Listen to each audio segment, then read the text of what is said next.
നമസ്കാരം, പത്രവാർത്താസിലേക്ക് സ്വാഗതം. ഞാൻ ശ്രീജുഷ, എൻ്റെ കൂടെ സുവിത്. അപ്പോൾ ഇന്നത്തെ പത്രങ്ങളിൽ പ്രധാനമായിട്ടുള്ള ഒരു വാർത്ത PSCയുടെ ഉയർന്ന തസ്തികയിലേക്കുള്ള മത്സര പരീക്ഷയിൽ കണക്ക് കൂട്ടി കണ്ണടച്ചു എന്നുള്ള ഒരു പത്രവാർത്തയാണ്. ഏറ്റവും ഉയർന്ന ശമ്പള സ്കെയിലുള്ള 3 സുപ്രധാന തസ്തികകളിലേക്കും നടന്ന പൊതു പ്രാഥമിക പരീക്ഷയുടെ ഫലം PSC പ്രസിദ്ധീകരിച്ചത് 10 ചോദ്യങ്ങൾ മൂല്യനിർണ്ണയം നടത്താതെ എന്നുള്ളതാണ്. ഇതിൽ റാങ്ക് പട്ടികയിൽ നിന്ന് ഏക ഒഴിവിലേക്ക് കഴിഞ്ഞ വർഷം നിയമനം നടത്തി. മറ്റൊരു റാങ്ക് പട്ടികയിലെ 1ാം റാങ്കുകാരന് അഡ്വൈസ് മെമ്മോ അയച്ചു. 3ാം പട്ടികയിൽ തുടർ നടപടി സ്വീകരിച്ചില്ല. അതായത് ഒരു പട്ടികയിൽ അതായത് ഫസ്റ്റ് റാങ്ക് ലഭിച്ച ആൾക്ക് പോലും ഇതുവരെ ജോലിയിലേക്ക് പ്രവേശനം ലഭിച്ചിട്ടില്ല എന്നുള്ളൊരു വാർത്തയാണ്. ഇപ്പോൾ PSC നീറ്റ് പരീക്ഷയുമായിട്ടുള്ള വിവാദങ്ങൾ അവസാനിപ്പിച്ച് അവിടെ നിന്ന് വീണ്ടും അടുത്തൊരു PSCയുമായി ബന്ധപ്പെട്ടൊരു വാർത്തയാണ് വരുന്നത്. പോരാത്തതിന് PSCയിൽ ഇത് മുന്നേ ഉണ്ടായിട്ടുണ്ട്. ഇപ്പോൾ കഴിഞ്ഞ കൊല്ലം ഒരു ഇൻസ്പെക്ടറിന്റെ പോസ്റ്റിനുള്ളത് CPOക്കാരുടെ പോസ്റ്റിനുള്ള ആർക്കും കിട്ടാണ്ട് ലാസ്റ്റ് കൊടുക്കില്ല എന്ന് തന്നെ പറഞ്ഞു. ഇനിയിപ്പോൾ ഒന്നും ചെയ്യാൻ പറ്റില്ല. ഒരു പ്രശ്നം എന്താ വെച്ചാൽ ഒരുത്തം 18 വയസ്സ് കഴിഞ്ഞാൽ ഒരു 10 വീടുണ്ടെങ്കിൽ അതായത് 9 വീട്ടിലെ ആൾക്കാർ PSC എഴുതാൻ നിൽക്കും. അപ്പോൾ 3.5 കോടി ജനങ്ങൾക്ക് ഒഴിവ് അടച്ച ഒരു 50 ഒഴിവേ ഉണ്ടാവുള്ളൂ. അതിൽ എഴുതുന്നതോ 10 ലക്ഷം പേരുമാണ്. അതില് ക്രമക്കേട് ഉണ്ടാവുന്ന സ്വാഭാവികമാണ്. പക്ഷെ ഇത് വലിയൊരു തെറ്റും കൂടിയാണ്. എല്ലാവരുടെ ഭാഗത്തും മിസ്റ്റേക്ക് ഉണ്ട് എന്നാണ് ഞാൻ പറയാൻ വന്നത്. ശരിക്കും പറഞ്ഞാൽ ഏകദേശം 1.25 ലക്ഷം രൂപ ശമ്പളം വരുന്ന ഉയർന്ന തസ്തികയിലേക്കാണ് അദ്ദേഹത്തിന് പ്രവേശനം നിശ്ചയിച്ചിരിക്കുന്നത്. പോരാത്തതിന് ഇപ്പൊ ശ്രീധരന്റെ നിയമം കൂടി ഇപ്പൊ പ്രാബല്യത്തിൽ വരാൻ പോവാണ്. അതുകൊണ്ട് അതില് പിൻവാതിൽ നിയമനം നമുക്ക് സുഖമായിട്ട് നടത്താനും പറ്റും ആ രീതിയിൽ. മറ്റൊരു വാർത്ത വൈദ്യുതി നിയന്ത്രണവുമായി ബന്ധപ്പെട്ടാണ്. സംസ്ഥാനത്തെ KCB കടുത്ത വൈദ്യുതി നിയന്ത്രണം ഏർപ്പെടുത്തി. 15 മിനിറ്റ് വീതം നിയന്ത്രിക്കേണ്ടി വരുമെന്നാണ് അറിയിച്ചതെങ്കിലും പല തവണയായി 3/4 മണിക്കൂറോളം വൈദ്യുതി നിയന്ത്രിക്കുന്നുണ്ട്. വൈകിട്ട് 6 മുതൽ 12 വരെ മാത്രമല്ല, അതിനു മുൻപും ശേഷവും വൈദ്യുതി മുടങ്ങുന്നതായി പരാതിയുണ്ട്. ചൊവ്വാഴ്ച വരെ ഇതേ രീതിയിൽ തുടരും. ബുധനാഴ്ച മുതൽ 150 മെഗാവാട്ട് അധികമായി വാങ്ങുന്നുണ്ട് എന്നുള്ളൊരു വാർത്തയാണ്. വീണ്ടും പവർ കട്ട് എന്നുള്ള ആ ഒരു സമ്പ്രദായത്തിലേക്ക് കേരളം കടക്കുന്ന ഒരു കാഴ്ചയാണ് നമുക്ക് ഇവിടെ കാണാൻ പറ്റുന്നത്. എന്ത് ചെയ്യാനാ? പോരാത്തതിന് ഇപ്പോ ഇലക്ട്രിസിറ്റി ഉപയോഗം വളരെ കൂടുതലാണ്. മിക്ക വീട്ടിലും ഇപ്പൊ AC ആയി, പോരാത്തതിന് ഇലക്ട്രിക് വാഹനമായി. അപ്പോൾ ഇതിന്റെ ചാർജ് എന്തായാലും കൂടും. പെട്രോൾ ലാഭിക്കാനാണ് എല്ലാവരും ഇലക്ട്രിക് കാർ എടുക്കുന്നത്.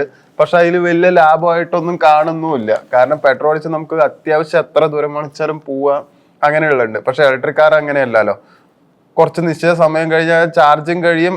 അത് നമ്മൾ വിചാരിക്കുന്ന സ്ഥലത്ത് നമുക്ക് ചാർജ് ചെയ്യാനും പറ്റില്ല. അങ്ങനെയുള്ള പ്രശ്നങ്ങൾ ഭയങ്കരമായിട്ടുണ്ട്.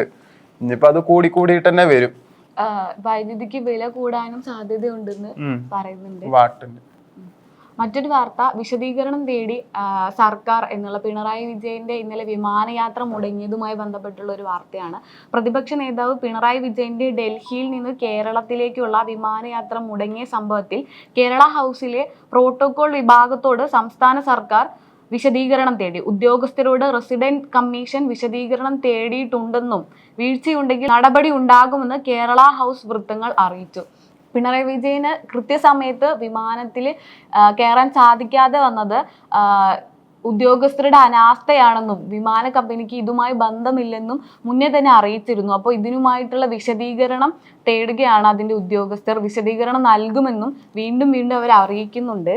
പിണറായി വിജയൻ എന്തായാലും പരാതി ഇല്ല എന്നാണ് പിണറായി വിജയൻ തന്നെ പറഞ്ഞിരിക്കുന്നത്. ഇതിനൊരു പരാതിയുടെ ആവശ്യമൊന്നും ഇല്ല എന്നാണ് അദ്ദേഹം പറഞ്ഞിരിക്കുന്നത്. മുന്നേ ആണെങ്കിൽ ഇങ്ങനെ ആയിരിക്കില്ല.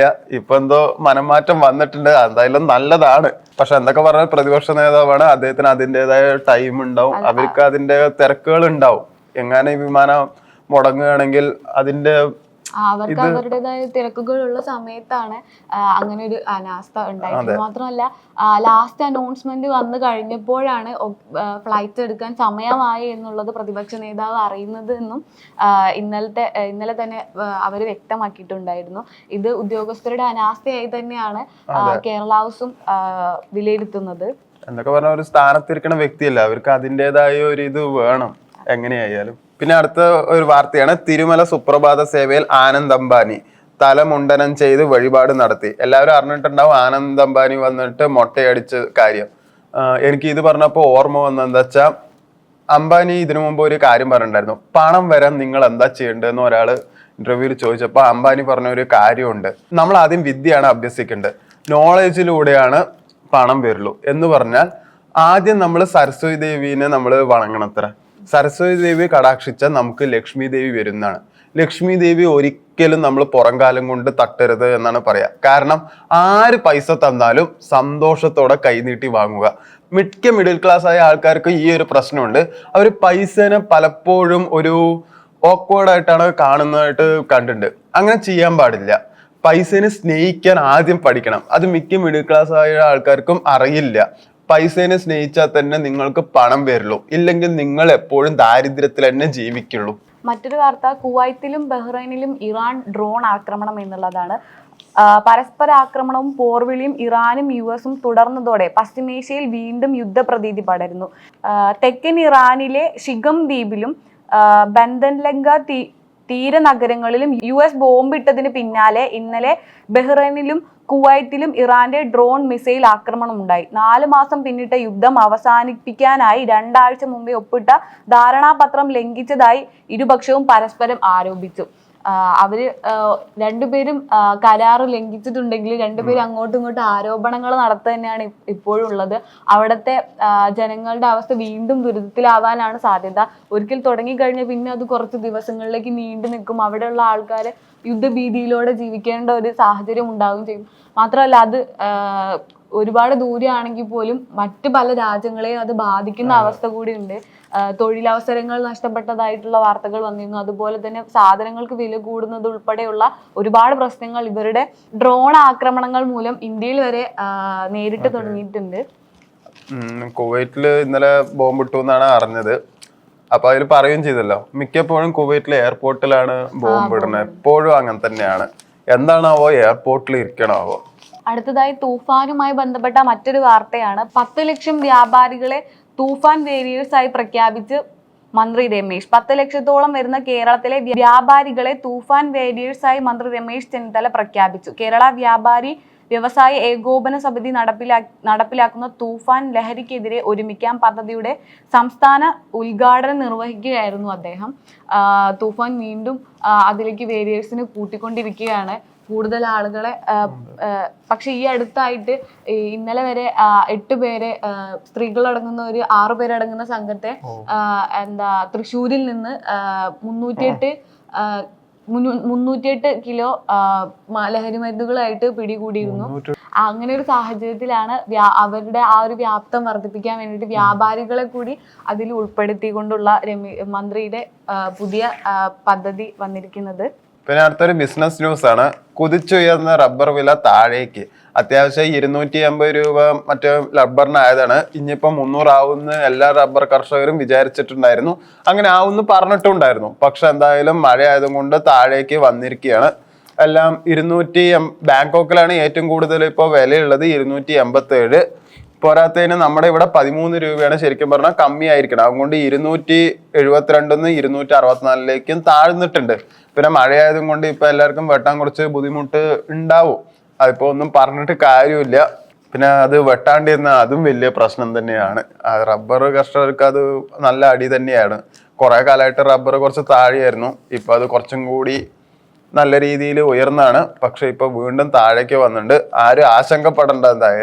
എന്തായാലും ഇപ്പൊ ജൂൺ ജൂലൈ മാസത്തില് ഇപ്പൊ എല്ലാത്തിനും കൃഷിയൊക്കെ കുറച്ച് ഇതാവും. ആ കൂടെ തെങ്ങിന്റെ കൃഷിയൊക്കെയാണ് ഇപ്പോ നന്നായിട്ട് വളമൊക്കെ ഇട്ടിട്ട് സെറ്റപ്പ് ആവുമ്പോൾ അതിന് കുറച്ച് ലാഭമൊക്കെ ഇപ്പൊ ഉണ്ടാവുള്ളൂ. അപ്പോൾ സ്വാഭാവികമായിട്ടും നിങ്ങൾക്ക് തേങ്ങ കൃഷി ചെയ്യണവർക്ക് എന്തായാലും ഓണം ടൈമിൽ ഇപ്പൊ നല്ലൊരു ചാകരയാവും. അതുകൊണ്ട് ഇപ്പൊ ആ കൃഷിയാണ് നന്നായിട്ട് പോവുള്ളൂ. മഴക്കാലത്ത് കൂടുതൽ അങ്ങനെ തന്നെയാണ്. പിന്നെ അടുത്ത മംഗളത്തിലൊരു ന്യൂസാണ്. മുട്ട വില വർദ്ധിച്ചു. സ്കൂളിലെ ഉച്ചഭക്ഷണ പദ്ധതിയിൽ പ്രതിസന്ധി. അതെങ്ങനെയാണ്? സ്കൂളിലെ ഉച്ചഭക്ഷണത്തിലല്ലല്ലോ മുട്ട കൊടുക്കുക. സാധാരണ 11 മണിയാകുമ്പോൾ ബുധനാഴ്ച ഒരു ദിവസമല്ലേ മുട്ട കൊടുക്കാറുള്ളത്. മുട്ടയ്ക്ക് 8 രൂപയായി. ഇതിനു മുമ്പ് 2 മാസം മുമ്പ് 10 രൂപ ആക്കിയതുമാണ്. അപ്പോൾ ഇല്ലാത്ത പ്രതിസന്ധി എങ്ങനെ ഇപ്പൊ വീണ്ടും വന്നത്? നമുക്ക് എന്തായാലും അതൊന്ന് വായിച്ചു നോക്കാം. കോഴിമുട്ട വില 8 രൂപയിലെത്തി. വെട്ടിലായി സ്കൂളിൽ. ഉച്ചഭക്ഷണം കൊടുക്കാൻ സ്കൂളിൽ പെടാപ്പാട് പെടുന്നതിനിടെയാണ് ഇപ്പോൾ മുട്ട വില പ്രതിസന്ധി സൃഷ്ടിക്കുന്നത്. കേരളത്തിലേക്കുള്ള മുട്ട വരവ് കുത്തനെ കുറഞ്ഞതോടെയാണ് വിലയും വർദ്ധിച്ചത്.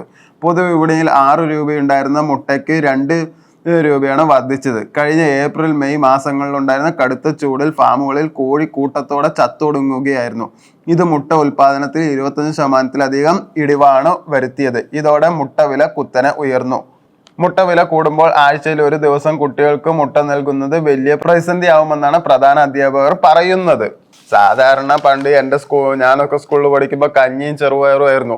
ആ ചെറുപയറാണെങ്കിൽ വേന്തിട്ടും ഉണ്ടാവില്ല. പക്ഷെ അതിന് 1 രൂപ സർക്കാർ വാങ്ങിയിട്ടുണ്ടായിരുന്ന കുറെ കുടിച്ചിട്ടും ഉണ്ട്. പിന്നെ അത് ചോറാക്കി, സാമ്പാറാക്കി, കറിയാക്കി. ഇപ്പൊ എങ്ങനെയാണെന്ന് കറക്റ്റായിട്ട് എനിക്കും അറിയില്ല കേട്ടാ. മറ്റൊരു വാർത്ത, ലക്ഷ്യമിട്ടത് 15,000 മരണം, ഒഴിവായത് വൻ ദുരന്തം എന്നുള്ള വാർത്തയാണ്. മുംബൈയിൽ നിന്നുള്ള ഒരു വാർത്തയാണ്. മുംബൈയിൽ നടന്ന മുഹറം ആഘോഷത്തിനിടെ ജനങ്ങൾക്ക് വിഷഗുളികകൾ വിതരണം ചെയ്തയാൾ അറസ്റ്റിൽ. ഒഴിവായത് വൻ ദുരന്തം. പുനവിമാൻ നഗർ സ്വദേശി ഫയാസ് പ്രേംജിയാണ് അറസ്റ്റിലായത്. ഗുളികകൾ കഴിച്ച് 11 പേർക്ക് അസുഖം ബാധിച്ചു. വെള്ളിയാഴ്ചയായിരുന്നു സംഭവം. എലിവിഷത്തിലും മറ്റ് കീടനാശിനികളും ഉപയോഗിക്കുന്ന മാരകമായ രാസവസ്തു ഉപയോഗിച്ചാണ് ഗുളിക നിർമ്മിച്ചിട്ടുള്ളത്. അതായത് മുഹറത്തിന്റെ ആഘോഷത്തിന്റെ സമയത്ത് തളർച്ചയ്ക്ക് എന്നുള്ള പേരിലാണ് അവർക്ക് മരുന്നുകൾ നൽകിയിട്ടുണ്ടായിരുന്നത്. ആ സമയത്ത് തന്നെ അവിടെ ഉണ്ടായിരുന്ന ചില ലേഡി പോലീസ് ഓഫീസേഴ്സ് ഇത് ശ്രദ്ധിക്കുകയും ഇത് കഴിച്ചതിനെ തുടർന്ന് അവർക്ക് ശാരീരിക അസ്വസ്ഥത ഉണ്ടാകുന്നത് കണ്ടിട്ട് അവര് അത് പരിശോധിക്കുകയും ചെയ്തതിനെ തുടർന്നാണ് ഇങ്ങനെ ഒരു പ്രശ്നം ഉണ്ടെന്ന് കണ്ടെത്തിയത്. അത് മാത്രമല്ല, ബാഗ് ചെക്ക് ചെയ്തപ്പോൾ ഏകദേശം 15,000 അടുത്തുള്ള മരുന്നുകൾ ആളുടെ പക്കലുണ്ടായിരുന്നു. ഇത് അവരെ അപകടപ്പെടുത്താൻ വേണ്ടിയിട്ടും കൊല്ലാൻ വേണ്ടിയിട്ടുമാണ് അങ്ങനെ ചെയ്തത് എന്നും ഈ ഫയാസ് പിന്നീട് പോലീസിന് നൽകിയ മൊഴിയിലുണ്ടായിരുന്നു. പിന്നെ ആറ്റുകാലിലെ യുവതിയുടെ മരിച്ചത്, ആരതി മരിച്ചത് നിങ്ങൾ എല്ലാവരും അറിഞ്ഞിട്ടുണ്ടാവും. ആ ഒരു ന്യൂസാണ്. ആറ്റുകാലിലെ യുവതിയുടെ ആത്മഹത്യ. ആരതി നേരിട്ട് ക്രൂരമർദ്ദനം, ഭർത്താവ് അതുൽ റിമാൻഡിൽ. ഇത് ഇന്നലെ പറഞ്ഞിട്ടുണ്ടായിരുന്നു. പക്ഷെ വേറൊരു ന്യൂസും കൂടി വന്നിട്ടുണ്ട്. ഈ ആരതിയുടെ അമ്മയുടെ അടുത്തും അച്ഛൻ്റെ അടുത്തും മുന്നേ കുറെ കാര്യങ്ങൾ പറഞ്ഞിട്ടുണ്ട്. ഇത്ര അച്ഛനും അമ്മയും ശരിക്കും പറഞ്ഞാൽ അത് ഗൗനിച്ചില്ല എന്നാണ് പറയുന്നത്. അത് മാത്രമല്ല, ഇന്നലെ വാർത്തകളിൽ അച്ഛന് വേണ്ടി അമ്മയ്ക്ക് അയച്ചിട്ടുണ്ടായിരുന്ന വാട്സപ്പ് ചാറ്റ്സ്, അതുപോലെ തന്നെ ശരീരത്തിലുണ്ടായിരുന്ന മുറിവുകളുടെയും പാടുകൾ ഉണ്ടായിരുന്നു. ഏകദേശം ഉണങ്ങിയതും അല്ലാത്തതുമായിട്ടുള്ള 7 പാടുകൾ മരണശേഷം അവരുടെ ശരീരത്തിൽ ഉണ്ടായിരുന്നു എന്നാണ് പറയുന്നത്. അത് മാത്രമല്ല, ഇതിനിടയ്ക്ക് അവര് എന്താ പറയാ പ്രശ്നമായിട്ട് സ്വന്തം വീട്ടിലേക്ക് പോവുകയും അതിനെ തുടർന്ന് അവരുടെ ഭർത്താവ് ഇനി അങ്ങനെ ആവർത്തിക്കില്ല എന്നുള്ളതിന്റെ പേരിൽ തിരിച്ചു വരികയുമാണ് ഉണ്ടായത്. അതിനുശേഷമാണ് ഇങ്ങനെ ഒരു അപകടം അവിടെ ഉണ്ടായിട്ടുള്ളത്. 1961 മുതൽ ഇന്ത്യയിൽ സ്ത്രീധനം വാങ്ങുന്നതും കൊടുക്കുന്നതും കുറ്റകരം തന്നെയാണ്. അതെല്ലാവർക്കും അറിയാം. നമ്മുടെ കുടുംബത്തിലാണെങ്കിൽ ഇപ്പോഴും സ്ത്രീധനം കൊടുക്കണമൊക്കെ ഉണ്ട്. പക്ഷെ ഒരു നിയമം ഇപ്പൊ വന്നിട്ടുണ്ട് 2 മാസം മുമ്പ്. അച്ഛൻ മകൾക്ക് ഒരു 50 പവന് എന്ത് സ്വർണം കൊടുക്കണോ അത് ആ പെണ്ണിന്റെ സ്വർണ്ണമാണ്, അല്ലാണ്ട് പെണ്ണിന്റെ ഭർത്താവിന്റെ അല്ല എന്നുള്ളൊരു നിയമം വന്നിട്ടുണ്ട്. സ്വാഭാവികമായിട്ട് അത് അങ്ങനെ തന്നെയാണ്. അങ്ങനെ കൊടുക്കേണ്ട ആവശ്യമൊന്നും ഇല്ല. പക്ഷെ അങ്ങനെ കൊടുത്തു കഴിഞ്ഞാൽ അത് എൻ്റെ മകളല്ല എന്നുള്ള ഒരു രീതിയിലാണ് മിക്ക അച്ഛനമ്മമാരും പെരുമാറുന്ന രീതി. പലപ്പോഴായിട്ട് അങ്ങനെ ഒരു സംഭവം കൂടി ഇതിന്റെ ഇടയിലുണ്ട്. അതിൽ അച്ഛനമ്മമാരെയും കുറ്റം പറയണം. മകൾക്ക് ഇങ്ങനെ ഒരു പ്രശ്നം നേരിടുമ്പോൾ കൂടെ അവൾക്ക് ആശ്രയിക്കാനുള്ളത് അച്ഛനും അമ്മയും മാത്രമേ ഉള്ളൂ. അതിപ്പോ ആണുങ്ങളോ ആണെങ്കിലോ അങ്ങനെ തന്നെ. അവര് പിന്നെയും ചിലപ്പോ സ്റ്റേണായിട്ട് ഒറ്റയ്ക്ക് നിൽക്കുമായിരിക്കും. പക്ഷെ ഒരു സ്ത്രീക്ക് അങ്ങനെ പറ്റുമെന്നുള്ള അറിയില്ല. അങ്ങനെ വീട്ടിൽ ആശ്രയിച്ചെത്തുമ്പോ അതിനുവേണ്ടി നടപടികൾ എടുക്കേണ്ടതും അച്ഛനമ്മയും തന്നെയാണ്. മറ്റൊരു വാർത്ത, ചോരക്കുഞ്ഞിനെ റോഡരികിൽ ഉപേക്ഷിച്ച് പോലീസിന് മുന്നിൽ നാടകം കളിച്ച പെറ്റമ്മ. ഇന്നലെ അരൂരിൽ ഇടപ്പള്ളി ദേശീയപാതയിൽ കുണ്ടനന്നൂർ ഫോറം മാളിന് സമീപം സർവീസ് റോഡിനരികെ തട്ടുകടയിലാണ് പ്രസവിച്ച ഉടനെ ഉപേക്ഷിച്ച നിലയിൽ ആൺകുഞ്ഞിനെ കണ്ടെത്തിയത്. പ്രസവിച്ച് ഏകദേശം 2 മണിക്കൂറിന് ശേഷമാണ് കുഞ്ഞിനെ ഉപേക്ഷിച്ചത് എന്ന് ഇന്നലത്തെ വാർത്തകളിൽ ഉണ്ടായിരുന്നു. പക്ഷേ കുട്ടിയുടെ അമ്മയുടെ സുഹൃത്തായിട്ടുള്ള ആളാണ് ഉപേക്ഷിച്ചതെന്നും വാർത്തയിൽ പറയുന്നുണ്ട്. പുതിയകാവ് സ്വദേശി മിഥുനാണ് വിവരം പോലീസ് കൺട്രോൾ റൂമിൽ അറിയിച്ചത്. തട്ടുകട ബെഞ്ചിൽ കിടത്തിയ നിലയിൽ കുട്ടിയെ കണ്ടെത്തിയെന്ന് ഒരു യുവാവ് പോലീസിനെ അറിയിക്കുകയായിരുന്നു. ഇയാൾ അമ്മയുടെ സുഹൃത്താണെന്ന് പോലീസ് പിന്നീട് കണ്ടെത്തി. അതായത് ഈ കുട്ടിയുടെ അമ്മയും അവരുടെ സുഹൃത്തും ചേർന്ന് തന്നെയാണ് കുട്ടിയെ അവിടെ ഉപേക്ഷിച്ചത് എന്നുള്ളതാണ് ഇതിലെ മറ്റൊരു കാര്യം. എൻ്റെ അമ്മ ഒന്ന് ആലോചിച്ച് നോക്കൂ. ഒരു തട്ടുകടയുടെ അവിടെ അല്ലെങ്കിൽ ഒരു ഹോസ്പിറ്റലോ അല്ലാണ്ട് ഒരു പെൺകുട്ടി ജനിക്കണമെങ്കിൽ അവർക്ക് ആ സ്ത്രീക്ക് എന്തുമാത്രം വേദന ഉണ്ടാവും. അതെങ്ങനെയാ വേദന അവര് സഹിച്ച് കടിച്ച് പിടിക്കുന്നുണ്ടാവുക. അത് മാത്രല്ല, ആ കുട്ടിയെ ആ ചായക്കടയുടെ മുന്നിൽ ഉപേക്ഷിക്കാനുണ്ടായ അവരുടെ ആ ഒരു മനസ്സ്, ആ ചെറിയൊരു കൊച്ചിനെ എങ്ങനെ ഉപേക്ഷിക്കാൻ കഴിഞ്ഞു അവർക്ക്? അത് മറ്റുള്ളവർ എന്ത് വിചാരിക്കും എന്നുള്ള വിചാരത്തിലാണ് ഇത് ഏറ്റവും ആദ്യം ഈ സംഭവങ്ങളൊക്കെ തുടങ്ങുന്നത്. ഓട്ടോമാറ്റിക്കലി കുഞ്ഞ് ജനിച്ചത് ആ അവരുടെ ഹസ്ബൻഡിന്റെ ഇതും കൊണ്ടായിരിക്കില്ല, വേറെ രീതിയിലായിരിക്കും. അതുകൊണ്ടാണല്ലോ കളയാൻ അവിടെ ഉദ്ദേശിച്ചിട്ടുണ്ടാവുക. യൂട്യൂബിൽ നോക്കി പ്രസവം, അമിത രക്തസ്രാവത്തിൽ തിരുപ്പൂരിൽ യുവതി മരിച്ചു. ഊത്തുകുളത്തിന് സമീപം തവള വായ്പളത്ത് വീട്ടിൽ വെച്ച് യൂട്യൂബിൽ നോക്കി പ്രസവിച്ചതിനെ തുടർന്ന് അമിത രക്തസ്രാവം കാരണം ആശുപത്രിയിൽ പ്രവേശിച്ച യുവതി മരിച്ചു. കുഴന്തൈസ്വാമിയുടെ ഭാര്യ ശശികലയാണ് മരിച്ചത്. 4 വയസ്സുള്ള പെൺകുഞ്ഞുള്ള ദമ്പതികൾ രണ്ടാമത്തെ പ്രസവം വീട്ടിൽ വെച്ച് യൂട്യൂബ് വീഡിയോ നോക്കി നടത്താൻ തീരുമാനിക്കുകയായിരുന്നു. പെൺകുഞ്ഞിന് ജന്മം നൽകിയ ശേഷം അമിത രക്തസ്രാവത്തെ തുടർന്ന് അവശയായ ശശികല ആദ്യം പെരുന്തുറൈ സർക്കാർ മെഡിക്കൽ കോളേജ് ആശുപത്രിയിലും പിന്നീട് കോയമ്പത്തൂരിലെ സ്വകാര്യ ആശുപത്രിയിലും എത്തിച്ചെങ്കിലും രക്ഷിക്കാനായില്ല എന്നുള്ള ഒരു വാർത്തയാണ്. അതായത് യൂട്യൂബ്, അതായത് അത്രയ്ക്ക് സ്പെസിഫിക് ആയിട്ട്, അതായത് അത്രയ്ക്ക് ഡീറ്റെയിൽ ആയിട്ട് അതിൽ ഉണ്ടാകുമോ എന്ന് പോലും അറിയില്ല. ഒരു പക്ഷേ ചിലവ് മൂലമായിരിക്കാം യൂട്യൂബ് അവർ തീരുമാനിച്ചതിനെ തുടർന്നാണ്. അതായത് ഭാര്യയും ഭർത്താവും ആദ്യത്തെ കുഞ്ഞിന് ശേഷം രണ്ടാമത്തെ കുഞ്ഞിന്റെ പ്രസവം യൂട്യൂബിൽ നോക്കി നോക്കാം എന്ന് തീരുമാനിച്ചതിന് ശേഷമാണ് ഇങ്ങനെ ഒരു തീരുമാനത്തിലെത്തിയത്. അത് മാത്രമല്ല, അമിത രക്തസ്രാവത്തെ തുടർന്ന് അപ്പോഴായിരിക്കും ഭയം ഉണ്ടായത്. അതിനുശേഷമാണ് അവർ ഹോസ്പിറ്റലിൽ എത്തിക്കുന്നത്. പക്ഷെ അവിടുന്ന് രക്ഷിക്കാനായിട്ടില്ല എന്നുള്ളതാണ്. അമിത രക്തസ്രാവത്തെ തുടർന്ന് ആ സ്ത്രീ മരിക്കുകയും ചെയ്തു. ഇത്രയും മണ്ടന്മാരൊക്കെ ഉണ്ട് ഇല്ലേ നാട്ടില്? അയ്യോ, ഇതൊരു 100 വർഷം മുമ്പൊന്നുമല്ലല്ലോ. വീട്ടില് പണ്ട് മുത്തശ്ശിമാര് വന്നിട്ട് ആയമാര് വന്നിട്ട് പ്രസവിപ്പിക്കണ ഒരു രീതി ഉണ്ട്. അതൊക്കെ ഒരു 50 കാലഘട്ടത്തൊക്കെയാണ് നടന്നിരിക്കണത്. അതൊക്കെ കഴിഞ്ഞു. മുന്നോട്ട് ഇത്രയും എന്താ പറയാ ടെക്നോളജി ഉണ്ടായിട്ടും ആശുപത്രി ശൃംഖലകൾ ഇത്രയും വളർന്ന ഒരു സാഹചര്യത്തിൽ അവർ വീണ്ടും യൂട്യൂബ് നോക്കിയിട്ടുള്ള ഒരു സുഖപ്രസവത്തിന് വേണ്ടി ശ്രമിച്ചതായിരിക്കാം. പക്ഷെ അത് ഏറ്റവും വലിയ മണ്ടത്തരാണ്. ഇന്നത്തെ കാലത്ത് സുഖപ്രസവം നടത്തില്ല. കാരണം നടത്താൻ കഴിയില്ല. കാരണം മിക്ക സ്ത്രീകൾ അങ്ങനെ മരിച്ചു പോകുന്നുള്ള ഒരു കണ്ടീഷൻ ഇപ്പോൾ വരുന്നുണ്ട്. അതുകൊണ്ടാണ് സിസേറിയൻ ആക്കണത്. പിന്നെ അടുത്ത ഒരു മെയിൻ ന്യൂസ് ആണ് മെസ്സി ഗോൾ അടിച്ച ഇന്നലെ അർജന്റീന ജയിച്ചത്. അത്യാവശ്യം ഇപ്പോൾ കളി വേൾഡ് കപ്പ് തുടങ്ങിയ പിന്നെ അർജന്റീന മാത്രമേ കളിക്കുള്ളൂ, പിന്നെ ഫ്രാൻസും. അപ്പോൾ മെസ്സി എന്തായാലും 7 അഴകിൽ മെസ്സി എന്നാണ് പറയുന്നത്. തുടർച്ചയായി 7 ലോകകപ്പ് മത്സരങ്ങളിൽ ഗോൾ അടിക്കുന്ന ആദ്യ കളിക്കാരനായി ലയണൽ മെസ്സി ചരിത്രം കുറിച്ചപ്പോൾ ജോർദാനെ 3-1 തോൽപ്പിച്ച് ജെ ഗ്രൂപ്പിൽ ഒന്നാമതായി അർജന്റീന.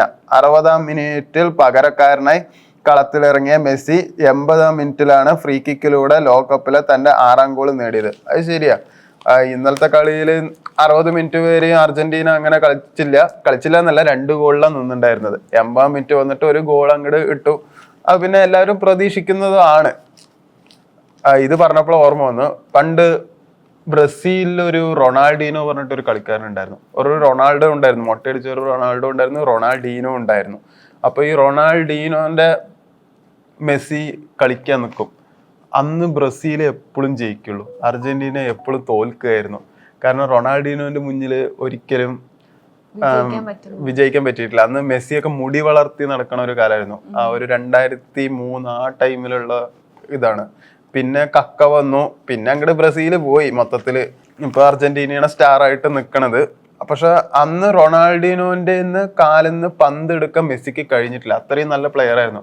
പക്ഷെ ബ്രസീൽ തന്നെ റൊണാൾഡീനോനെ ഒതുക്കി കളഞ്ഞാണ്. റൊണാൾഡീനോ അങ്ങനെ പാസ് കൊടുക്കില്ല. ഇപ്പോഴത്തെ ക്രിസ്ത്യാനോ റൊണാൾഡോക്ക് ഒരു പ്രശ്നം കണ്ടിട്ടില്ലേ? കളിക്കാരൊന്നും ക്രിസ്ത്യാനോയ്ക്ക് പാസ് അങ്ങനെ കൊടുക്കുകയൊന്നും ചെയ്യില്ല. അയാൾ ഒറ്റയ്ക്ക് ഇരുന്ന് കളിക്കേണ്ടി വരുന്നു. അങ്ങനെയുള്ള പ്രശ്നങ്ങളൊക്കെ ഉണ്ട്. അതേ പ്രശ്നം പണ്ട് റൊണാൾഡീനോനും ഉണ്ടായിരുന്നു.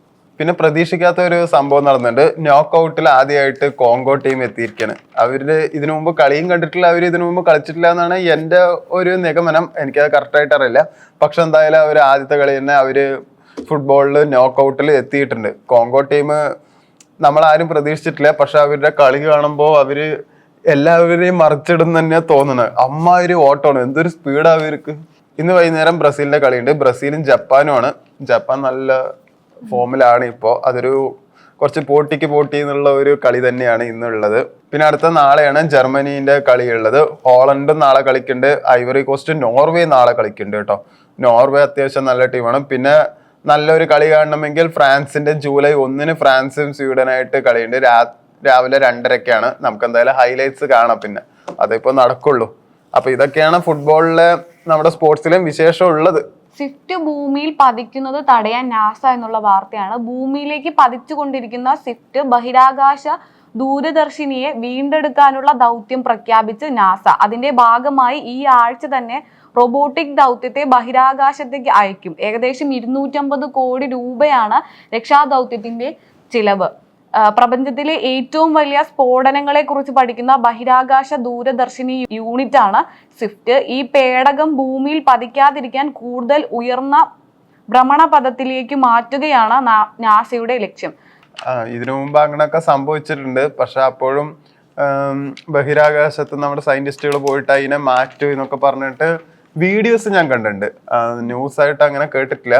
അത് എത്രമാത്രം പാടാണെന്നുള്ള അറിയില്ല. കാരണം ഒരു സാധനം ഭൂമിയിൽ വന്ന് ഭൂമിയുടെ പകുതിയും പോവും. അങ്ങനെയുള്ള ഒരു അവസ്ഥയൊക്കെ ഉണ്ടായിട്ടുണ്ട്.